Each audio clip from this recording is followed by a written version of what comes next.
Salut à tous, bienvenue dans cette vidéo.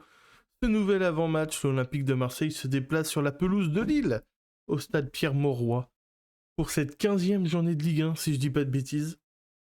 Énorme match ce vendredi soir, 21h, diffusé sur beIN Sport. Attention, ce n'est pas Ligue 1 Plus qui a les droits de ce match pour ce week-end.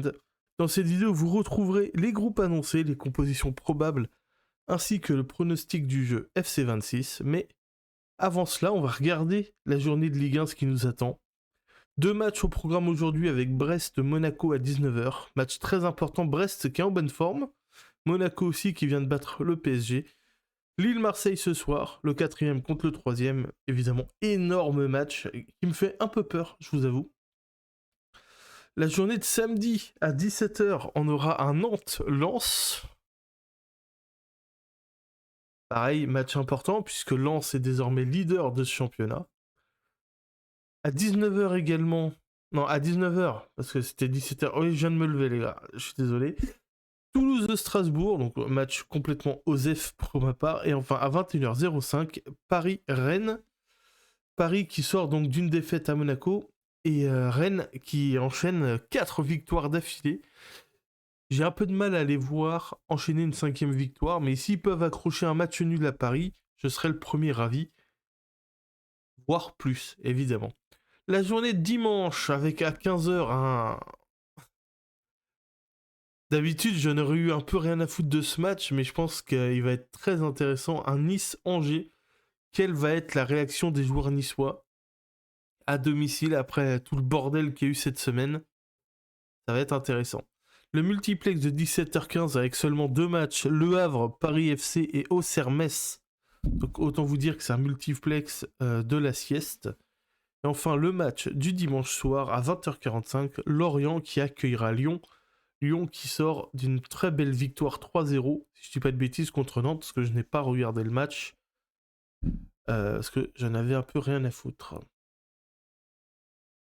Donc, on va parler du groupe du Lille Olympique Sporting Club. Je vous le mets à l'image, vous le voyez. Il y a quand même des absents du côté de Lille, notamment un absent, qui d'ailleurs fait objet d'une rumeur de transfert assez forte. Il s'agit d'Ayoub Boadi, le jeune milieu de terrain lillois. On parle de lui du côté du PSG, vu qu'il a pris un carton rouge la semaine dernière contre le Havre, il ne sera pas là ce soir. Et c'est une très bonne nouvelle pour l'OM. Alexandro également ne sera pas là, ainsi que Verdonk, l'arrière-gauche. Le groupe de l'Olympique de Marseille, avec des retours, regardez les gardiens Delangue, Rouli, Vermeaux. En défense, Aguerd, Balerdi, Egan Riley, Amir Murillo qui revient, Emerson Palmieri, Benjamin Pavard ainsi que Timothy Weah. Au milieu, Daryl Bakola, Angel Gomez, Geoffrey Kondogbia, Bilal Nadir, Matt O'Reilly et Vermeuren. Donc absence de Pierre-Emile Højbjerg qui était annoncé. Alors il n'est pas blessé, hein, mais il était malade, qui était fiévreux, qu'avait dit le coach en conférence de presse. D'ailleurs, je vous invite à aller voir les conférences de presse de Timothy Weah et de Roberto De Zerbi disponibles sur la chaîne. Et retour donc de Daryl Bakola. Et devant, Aubameyang, Greenwood, Mahdi, Peshao et Robinho Vaz. Donc un groupe où classique, hein, j'ai envie de dire, avec toujours les mêmes absents, Traoré, Gouiri et Medina. Le journal La Provence nous donne comme composition probable du côté du LOSC un 4-2-3-1 avec Hauser dans les buts, Meunier, Bemba, Mandy et Perrault à gauche. André Bentaleb au milieu, Correa à droite, Fernandez Pardo à gauche, Haralson en 10 et Olivier Giroud devant. Donc ils ne mettent pas, selon La Provence, Igaman titulaire. Mais il y a quand même des bons joueurs hein, du côté de Lille. Giroud, évidemment, toujours faire attention. Félix Correa, je suis pas un grand fan, mais c'est un joueur intéressant. Fernandez Pardo, le jour où il va connecter le cerveau, il va être absolument incroyable, ce joueur, parce qu'il est très très bon, il va très très vite, mais il déconnecte un peu de temps en temps, et il fait pas les bons choix. Mais le jour où il arrivera à gommer ça, je pense qu'il faudra vraiment compter dessus. Haralson, moi j'ai toujours bien aimé ce joueur. André Bentaleb, c'est costaud. Et derrière, Romain Perrault, qui fait une très bonne saison. En arrière-gauche, qui est vraiment très bon. La charnière centrale, Aïssa Mandi, je suis pas fan surtout axe gauche. Et Chancel Mbemba, bah, je sais pas, c'est assez irrégulier depuis qu'il joue. Il peut faire des très bons matchs comme passer au travers. Mais là, mets à vie qu'il va faire un énorme match pour enlever toute la torture qu'il a subie à l'Olympique de Marseille l'année dernière. Donc, on n'arrête pas de nous expliquer qu'il n'a aucune rancune envers l'OM. Mais toutes les 20 minutes, il en parle quand même. Hein. Pas oublier que Chancel Mbemba n'a pas voulu partir. Il a voulu toucher son salaire. Et quand il a voulu partir, il a seulement voulu partir libre. Donc, ne mélangeons pas tout. J'ai adoré le passage de Mbemba à Marseille. Il a été énorme. J'ai été un grand fan de Mbemba.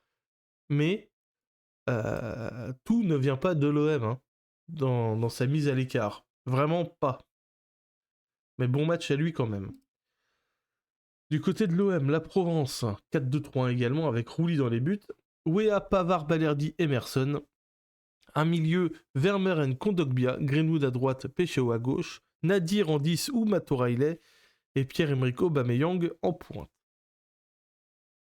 Du côté du journal de l'équipe, du côté de Lille, ça partirait plutôt sur un 4-3-3 selon l'équipe, avec la même charnière centrale.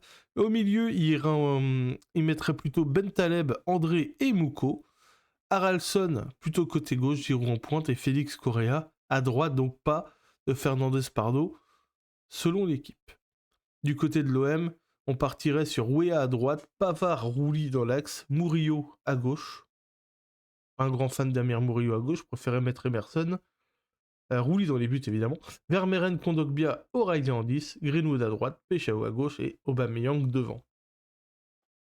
Donc n'hésitez pas à me dire dans les commentaires ce que vous attendez de ce match. Évidemment, une victoire est indispensable après le nul honteux contre Toulouse. Lens est devant, Paris est devant, on est désormais 3ème. Il faut prendre des points contre des grosses équipes de ce championnat. Et Lille est une grosse équipe de ce championnat. La semaine prochaine, ce sera Monaco. Et l'entre-deux sera un déplacement en Ligue des Champions contre l'Union Saint-Gilloise. Donc là, c'est vraiment 3 matchs. Parce que le match de Coupe de France contre Bourg-en-Bresse, excusez-moi d'avoir la prétention de penser les battre. Mais là, Lille, Union Saint-Gilloise, Monaco, ça peut être une bascule pour le championnat. Et la Ligue des Champions, évidemment.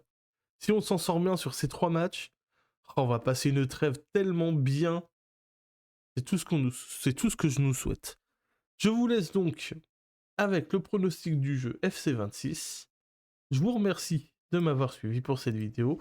Rendez-vous plus tard dans la soirée ou demain matin pour les réactions d'après-match. Je vous souhaite un bon match et allez l'OM. C'est le moment qu'on attendait tous et on y est enfin. On va se régaler, on va profiter. Rendez-vous dans un instant.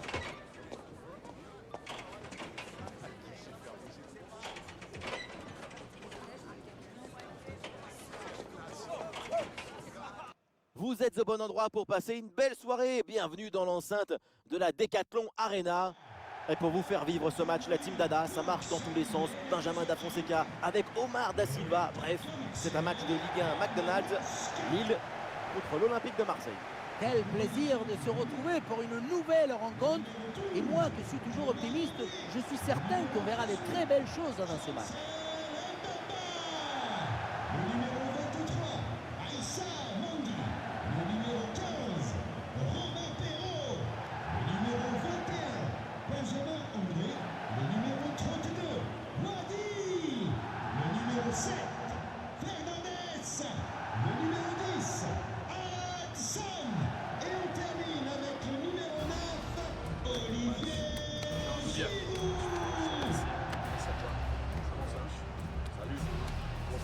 Un bon match. Bonne chance. Bonne chance. Bonne chance. Salut. Bon match. Bonne chance les gars. Merci. Bon courage.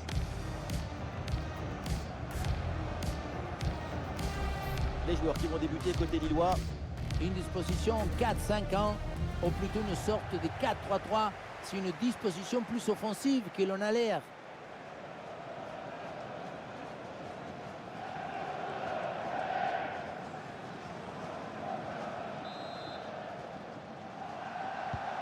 Le début de cette rencontre avec Lille qui donne le coup d'envoi.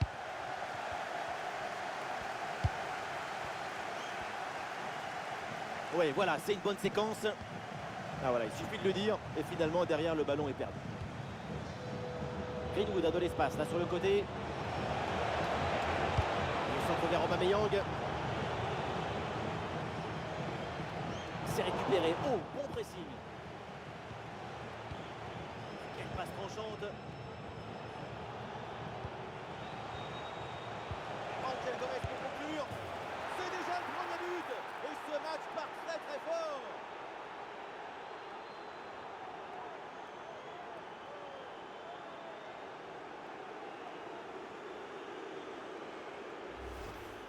On parle toujours du tic-tac pour dire des choses négatives. C'est ennuyeux, etc. Mais ça, vous trouvez ça ennuyeux? La possession du ballon, il doit provoquer le déséquilibre de l'équipe adverse. Golasso! Et le ballon est finalement intercepté. Arthur Vermeeren. Vermeeren. Angel Gomez. Et bien vu, la passe en profondeur. Aubameyang. C'est détourné et ça tape le poteau.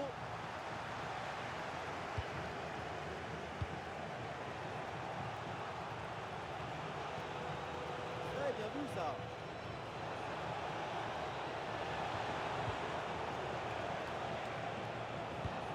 Oh, le très bon ballon là.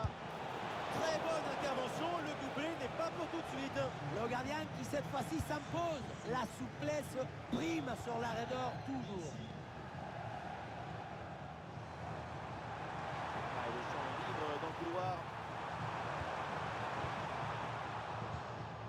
Et la défense finalement met le pied sur le ballon. Anticipation, placement et interception impeccable. Pavard. Et la récupération du ballon.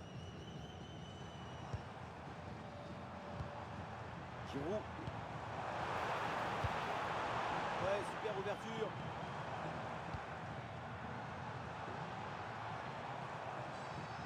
André. Ouais, bon ballon, attention.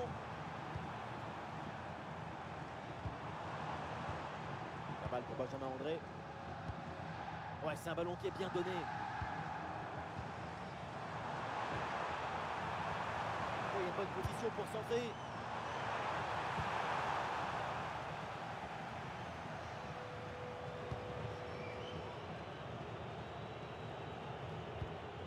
Emerson. Naïef Aguerd. Aguerd. Ah, évidemment, pas besoin de pousser, il mène au score. Alors, autant conserver le ballon. La domination est claire, sans forcer le rythme. Emerson. Højbjerg. Cohen qui tente de porter le danger. Angel. Ah, et le ballon est anticipé de justesse. Ouais, très bonne conservation du ballon. Ouais, non, possession perdue. Des solutions en attaque là. Ça part bien. Attention, il y a danger. Et on retrait là pour soulager un peu la pression.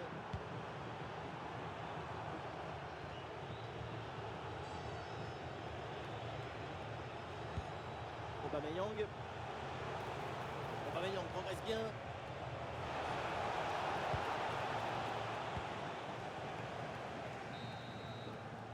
Et voilà la mi-temps qui est sifflée à l'instant au stade Pierremont.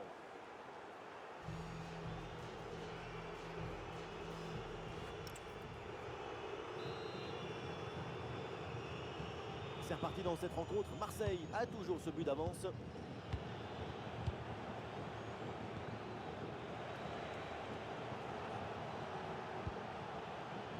Benjamin Pavard.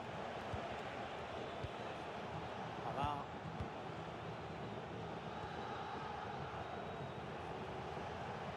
Il y a des appuis en attaque.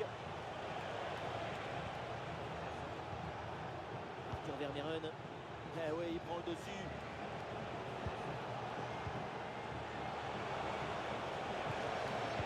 Oui, un bon ballon vers le second poteau. Et le gardien s'empare finalement du ballon. Haraldson.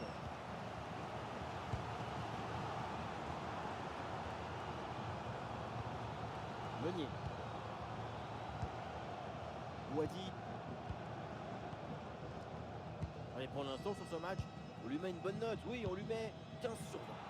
Et voilà, c'est bien. Son but donne l'avantage à son équipe. Une belle récompense après son excellente première période.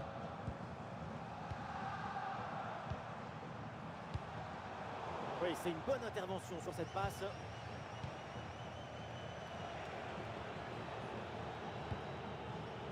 Encore une demi-heure à jouer dans cette rencontre.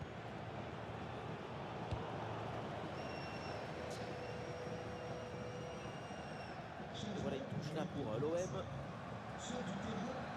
Un changement côté marseillais.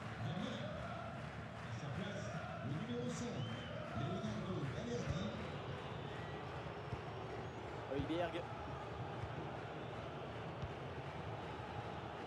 Balerdi. Et voilà une séquence défensive de conservation de balle.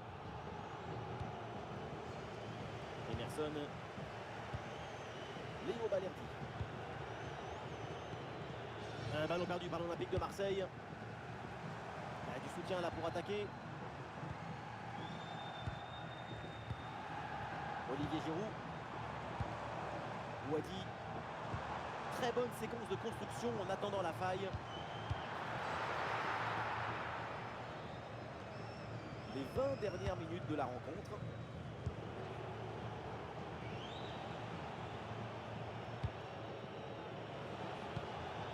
Aubameyang. L'équipe s'organise pour conserver le ballon. Et la défense s'empare finalement du ballon. Le contre est possible.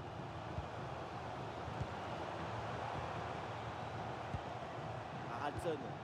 Un ballon déposé en hauteur. Et un ballon perdu par le LOSC. Emerson.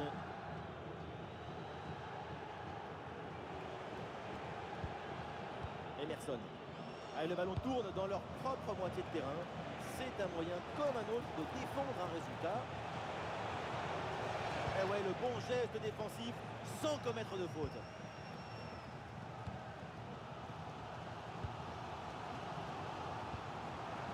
Et il tente évidemment le tout pour l'égalisation.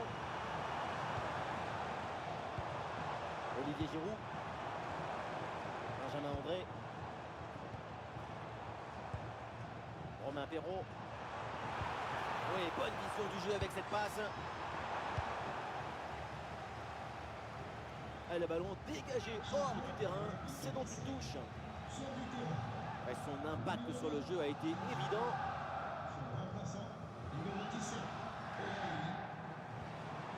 Meunier. Difficile de reprocher grand chose à cette tête qui passe près du but, c'est un manque de réussite.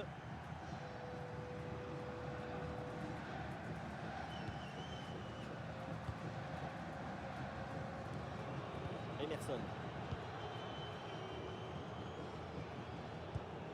Alors qu'il n'y aura qu'une petite minute de temps additionnel. Balerdi. Et ça y est, on va donc en rester là pour cette rencontre. Ça se termine par une défaite pour les Lillois. C'est une défaite qui va laisser quelques regrets.